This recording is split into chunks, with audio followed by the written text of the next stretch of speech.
வணக்கம். இது யாம் தமிழர் செயற்களம். நான் தென்னன் மெய்மன். சித்திரைப்பாட்டை. அது என்ன சித்திரைப்பாட்டை அப்படின்னா, இப்போ நடந்துகிட்ருக்கிற அந்த வளர்பிறை அதுக்கு சித்திரைப்பாட்டைன்னு பேர். அதாவது போன 3ஆம் பிறை முடிஞ்ச பிறகு வளர்பிறை 4ஆம் நாள் தொடங்கியது. இது திதின்னு சொல்கிறாங்க. அது சதுர்த்தி. இந்த திதி தான் அந்த காலக்கணக்கில் 360 நாள் அப்படிங்கிறது மாற்றம் இல்லாத மரபாக இருக்குது. அது பஞ்சாங்கத்திலையும் இருக்குது, தஞ்சை பெரிய கோயில் கல்வெட்டில் இருக்குது, செவ்விலக்கியங்கள் முழுக்கவுமே இந்த குறிப்பு இருக்குது, சமஸ்கிருத இலக்கியங்கள்லையும் இருக்குது. ஆனால் அந்த 360 அப்படிங்கிற எண்ணிக்கை வந்து தொடர்நாள் குறித்தது அப்படிங்கிற அறிவை மழுங்கடிச்சிட்டு அது வந்து திகிரி டிகிரி அப்படின்னு சொல்லி எந்த காலத்தில் மாற்றப்பட்டதுன்னு தெரியல. அது தொடர்நாளுக்குரியதாக இருக்குது. அப்படி இருக்கும்போது அந்த மாத கட்டமைப்புகள் சரியாக வருது. அதில் ஒரு மாதத்தினுடைய தொடக்கம் என்பது இந்த தலைநாள் என்று சொல்லக்கூடிய இந்த வளர்பிறை 4ஆம் நாள். அதில் இது சித்திரைப்பாட்டை. இது வருடை பிறப்பு. வருடை இந்த ராசிக்குள் கதிரவன் நுழைவது அப்படிங்கிறது. இன்றைக்கி கதிரவன் அந்த வருடை ராசிக்குள்ளே நுழையிறானா அப்படிங்கிறத பார்த்து சொல்ல வானியல் அறிஞர்கள் இல்லை. எல்லாரையும் போல் நாமும் அதில் மயக்க நிலையில் தான் இருக்கோம். ஆனால் இலக்கியங்கள் தெளிவான செய்தியை சொல்லுகிறபடியால் அதை நம்ம நம்புகிற மாதிரி இருக்குது. அதோட பெருந்தச்சு நூல் மானசாரம் நிழல் கணக்கு சொல்லுது. அதன்படி நிழல் அற்ற நாட்கள், அந்த அவச்சாயா என்று சொல்லக்கூடிய நிழல் அற்ற நாட்கள் எப்போ வரும்னா சித்திரை முதல் நாளில் வராது. சித்திரை 20லேருந்து வைகாசி 10க்கு இடைப்பட்ட நாட்கள். அதாவது கடைசி 10 நாள், சித்திரையின் கடைசி 10 நாளும் வைகாசியின் முதல் 10 நாளும் ஒரு அங்குலத்துக்கு குறைவான நிழல் இருக்கக்கூடிய நாட்கள் அப்படின்னு சொல்கிறாங்க. அதுக்குள்ளே ஒரு நாள் அந்த நிழலற்ற நாள் வரலாம். அந்த நிழலற்ற நாள் வந்து ஆண்டின் தொடக்கம் கிடையாது. அது ஒரு நடுப்பகுதி, அதை தாண்டி போகுது, அவ்வளோதான். அது ஒரு மாதப்பிறப்பாக வருடைப்பிறப்பு தொடங்கிடுச்சு. அப்போ ஆட்டை என்று சொல்லக்கூடிய தை தான் ஆண்டின் திருப்பத்தை குறிக்குது. அந்த ஆட்டை நிமிர்வதில் சிக்கல் ஏற்படும் போது அரசுகள் தலையிட்டு இந்த பாட்டை நாட்களை பயன்படுத்தி அவர்கள் செந்நடை நடந்து வேலெறிந்து திருப்பரிச்சாரகம் செய்து வலசை சென்று இப்படியெல்லாம் நிமிர்த்தி இருக்கிறார்கள் என்கிற சான்றுகள் நமக்கு கிடைச்சிருக்கிறதுனால இப்போ இந்த முறை இந்த கோடை இடியார்ப்பின் கொள்கை முழக்கோடு கூடி வாழ்வதை திண்ணமாய் கொண்ட ஒரு பொலிவுறு தமிழ் தேசியம் ஒன்று இப்போது புலப்படுகிறது. அது ஏன் நான் அப்படி சொல்கிறேன்னா, கோடை காலத்தில் தான் தேர்தல் வரும். இந்த தேர்தல் கோடை காலத்தில் வருது. இந்த 23ஆம் தேதி சித்திரைப்பாட்டை தொடங்கியிருக்கு. 12 நாள். நாம் முழு நிலவை அடுத்த மாதம் 3ஆம் தேதி, அதாவது ஏப்ரல் 3ஆம் தேதி எதிர்பார்க்குறோம். வரலாம், இல்லை ஒரு நாள் முந்தி வரலாம். அது சித்ரா பௌர்ணமிங்கிறத தெரிஞ்சுக்கணும். அதில் நம்ம முட்டாள்தனமாக இருக்கக்கூடாது.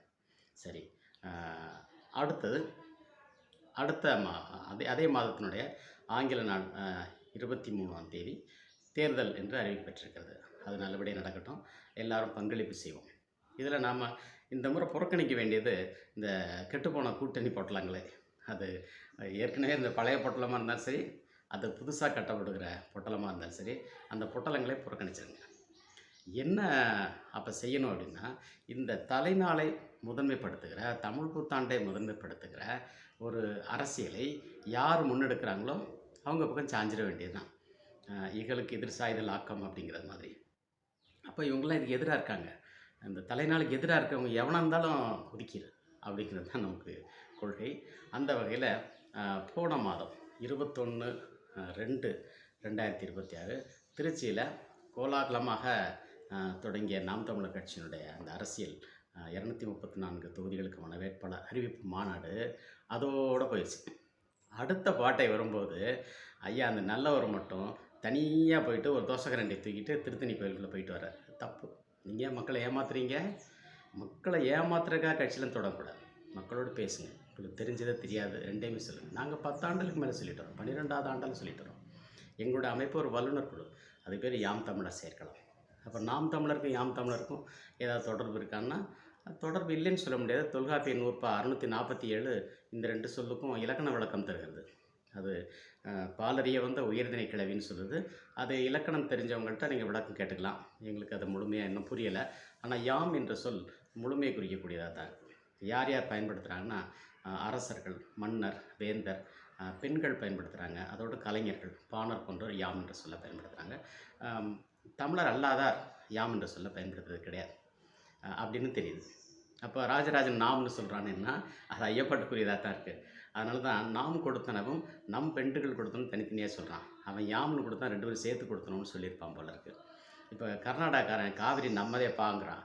நம்மது தானே தண்ணி குடுறான்னா, இல்ல நம்மதுன்னு எங்களுதுன்னு சொல்றான். அதே மாரி சீமான் நாம் தமிழர்ன்னு சொல்லிட்டு அந்த கட்சி அது வந்து என்னுடையதுன்னு சொல்றாரு. ஏன் பின்னாடி ஒளிஞ்சுக்கிட்டு சொல்றாரு. முழுக்க முழுக்க அப்பாண்டை மரபுக்குரியது. இந்த புத்தி எப்படி வந்துச்சு? தமிழை மூச்சு காற்றாக வச்சிருக்கவனுக்கு தன்னை முதன்மைப்படுத்திக்கிற குணமே வராது. அவன் 2ஆம் நிலைக்கு தான் போயிடுவான். தமிழை தான் முதன்மைப்படுத்துவான். அதனால தான் கொர்க்கை பாண்டியன்னு பேர். இந்த கொர்க்கை பாண்டியன்னா நம்ம என்னமோ நினச்சது கொர்க்கையில துறைமுகம் வச்சிருந்தவன் கொர்க்கை இல்ல. அந்த கொர்க்கைங்கிறது தன்னுடைய அ அந்த வளைந்த கை. அந்த கையில குழந்தையாக தமிழை வைத்திருக்கிறவன் பொருள். அ அருந்தவ யோகம் கொறுக்கை அமர்ந்ததே. சரி, இது விரிவா போகும். இப்ப இந்த சித்திரை பாட்டையில நாம செய்ய வேண்டியத மட்டும் நான் சொல்லிட்டு விட்டுறேன். இந்த கூட்டணி, அது கூட்டணி, பாட்டணிலாம் ஒண்ணும் கிடையாது. இந்த பாட்டை கூட்டணிங்கிறது அனைத்து கட்சிகளும் கூட சேர்ந்து அமைக்கலாம். அது ஓட்டு போடுகிறவர்கள் சார்பாக கூட்டணி. அது தேர்தல் நிக்கிறவனுக்கு என்னத்துக்கு கூட்டணி வேண்டி கிடக்கு? அது எப்படின்னா, கொள்ளையடிச்சிட்டு எப்படி பிரிச்சுக்கிறதுங்கிறத, கொள்ளையடிக்கும் முன்னாலே பிரிச்சுக்கிறது. அப்படிங்கிற ஒரு இந்த 50 ஆண்டு கால ஒரு தவறான அரசியல் தரகர்களுடைய அன்றாட வேலையா போச்சு. இதுக்கு ஊடகங்கள் மற்றெல்லாம் அப்பப்போ கண்ணு காது மூக்கு வச்சு ஏதாவது பேசிட்டே இருப்பாங்க. இதை முற்றாக இந்த 12 நாட்கள புறக்கணிக்கணும். இதை யார் யாரெல்லாம் மறுத்தார்களோ, அதெல்லாம் வந்து அந்த தாழ்ச்சியுள் தங்கும் தீதுக்குரியோர். அவங்கள நம்ம புறக்கணிக்கணும். அதனால் விழிப்புணர்வை இயன்ற வரைக்கும் 234 தொகுதிகளை ஏற்படுத்தி, ஒரு தொகுதிக்கு ஒரு தமிழ் தேசிய வேட்பாளரை வெற்றி பெற செய்யணும். அந்த தமிழ் தேசிய வேட்பாளரை யாரும் முன்னிறுத்தலாம். யார் வேண்டுமானாலும் அதுக்கு உரிமை கோரலாம். அது பொதுவானது தான். தமிழால் கிடைச்ச பெருமை. இதுக்கு தான் சான்றுகள் தமிழ்ல இருக்கு. குறிப்பா தமிழ் அறிஞர்களுக்கு பெரும் பங்கு இருக்கு. ஆனா தமிழ் அறிஞர்களே பகையா இருக்கிறாங்க அப்படிங்கிறது தெரியுது. அவங்க திருத்திக்கணும். திருத்திக்கிறதுக்கு இந்த வாய்ப்பை பயன்படுத்தணும். இந்த அறிவிப்பை நாங்க செய்துட்டு வரோம்.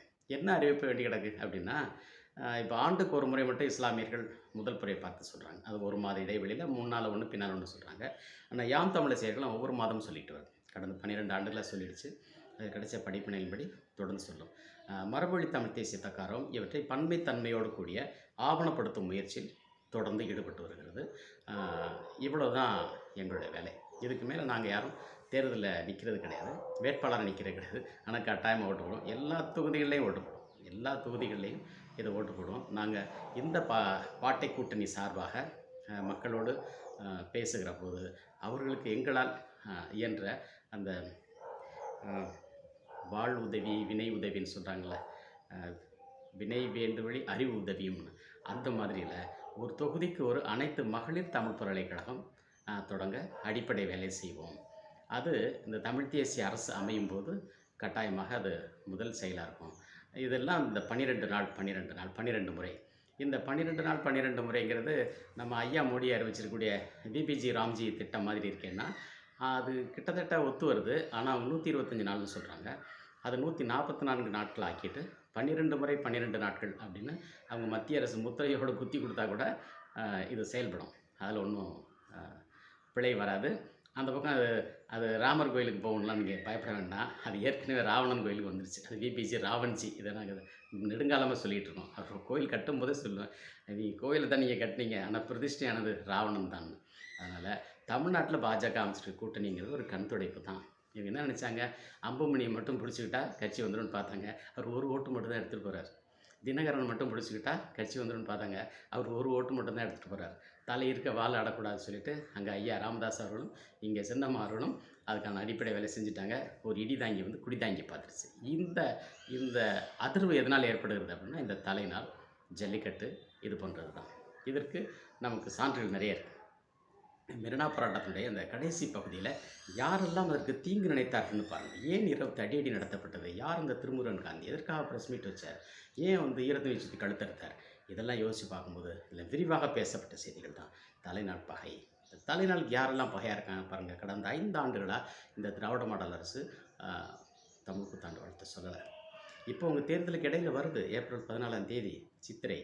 அதை தமிழ் புத்தாண்டுன்னு கொண்டாடுவீங்களா? கொண்டாட மாட்டீங்க. அப்படி எதுக்கு தலையில் விற்க வச்சுக்கிறீங்க?